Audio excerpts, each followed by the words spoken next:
Welcome back. Well, earlier today, former FBI Director Andrew McCabe testified before the Senate Judiciary Committee on the Russian hoax investigation. Senate Judiciary Chairman Lindsey Graham was not having his refusal to answer direct questions about the Russian hoax. Graham was quick to direct questions to McCabe about how the CIA had information about Hillary Clinton's campaign, creating the entire hoax to divert attention away from her email server scandal that they gave to the FBI. How many agents were assigned to see if it was true or not? Did you know about it? Did you know about it? I was not aware of that memorandum. Wait a minute, time out. You get a CIA memo, investigative lead memo, suggesting that the Democratic candidate for president, Hillary Clinton, is trying to divert attention from her email server problem by casting aspersions against the Trump campaign being connected to Russia, and you didn't know about it. How is that possible? Can I just say I think that President Donald Trump's the best thing that happened to Lindsey Graham. He grew a big backbone over the last 4 years, and I'm liking it. Now, my next guest, I'm sure will have an opinion on the latest Senate hearings and, of course, more with what's happening with Trump's legal team and these battles across our country to win this election. Joining me now, she's a spokeswoman for the RNC, Liz Harrington. Liz, thanks for coming back on the show. We appreciate it. How are you doing today?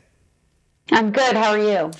Whew. Well, I'm probably about as fired up as Lindsey and some of the Republican senators today on that subcommittee grilling old McCabe about what they did or didn't know back 4 or so years ago. It amazes me that we're still talking about this to this day and that we can't get answers on exactly what happened. I mean, I think that you and I can see right there on face value what happened. This was all a big, massive hoax. To call the president illegitimate, kind of ironic. We're in the middle of another election debacle right now, right? Right. It seems the insurance policy was deployed before the election this time. It's unbelievable. We need accountability. And this is why so many people do not have trust in the system right now.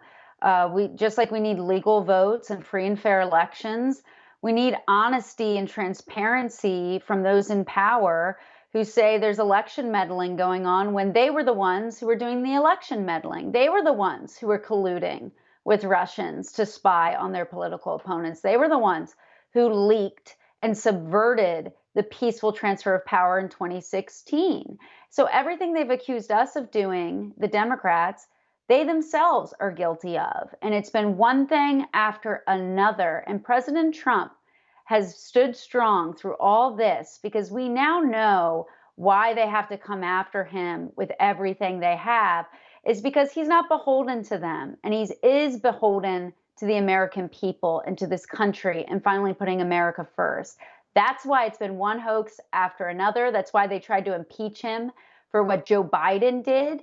And now we're seeing this all hands on deck effort with big tech censorship, big media manipulation, trying to meddle in this election. There's still ballots being counted. We just got North Carolina.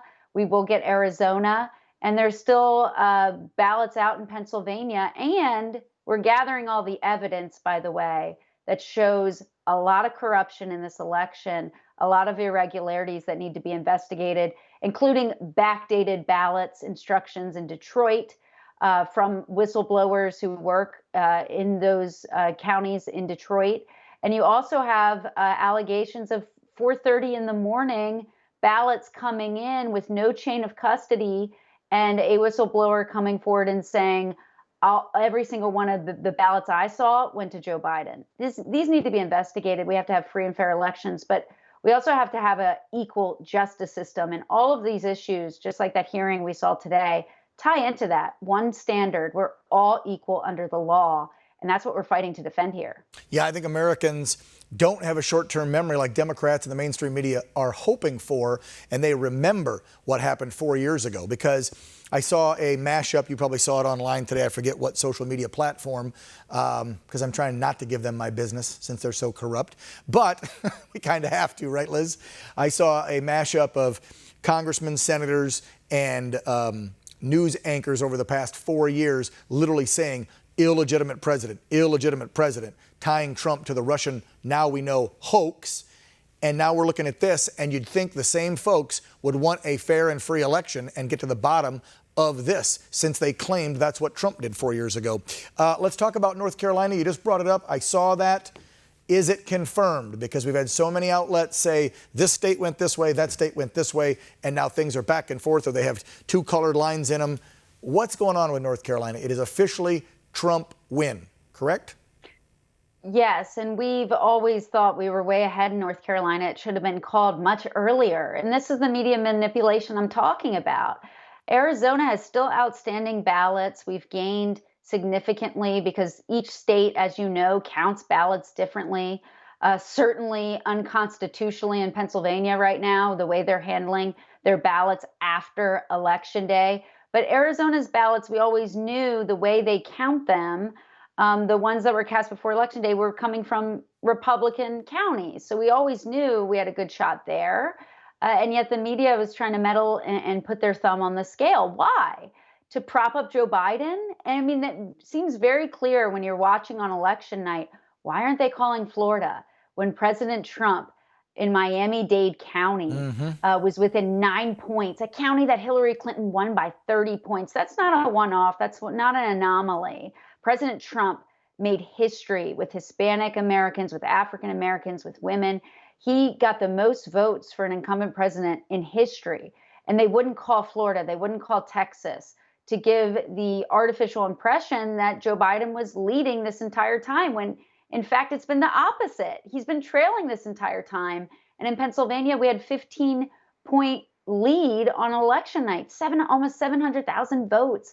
I mean, that's insurmountable unless you start counting ballots in secret in violation of the law. And that's what we're seeing happen here. We want accountability and transparency. If they have nothing to hide, if this is all in the up and up, if this is a miraculous comeback in all of these different states for Joe Biden, then let's see that comeback, because we know our poll watchers were blocked out in violation of the law. We also know that the Democrat governor in Pennsylvania went around the state legislature, which by the Constitution is responsible for setting the rules of each state's elections. He bypassed that. So all these ballots coming in 3 days after Election Day with no chain of custody, where no poll watchers are present, according to the affidavits that we're filing and compiling right now, that shows that that's unconstitutional. So we're going to pursue all of these.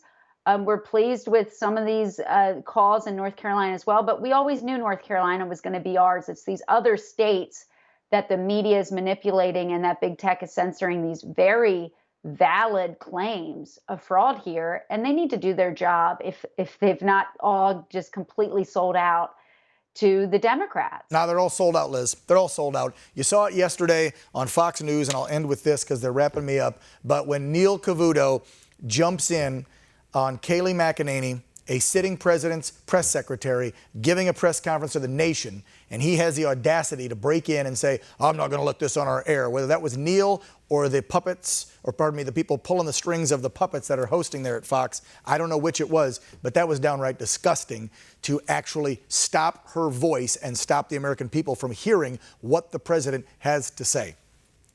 We'll leave it at that. Liz, thank you so much for coming on. We really appreciate it. You have a great day. Stay safe.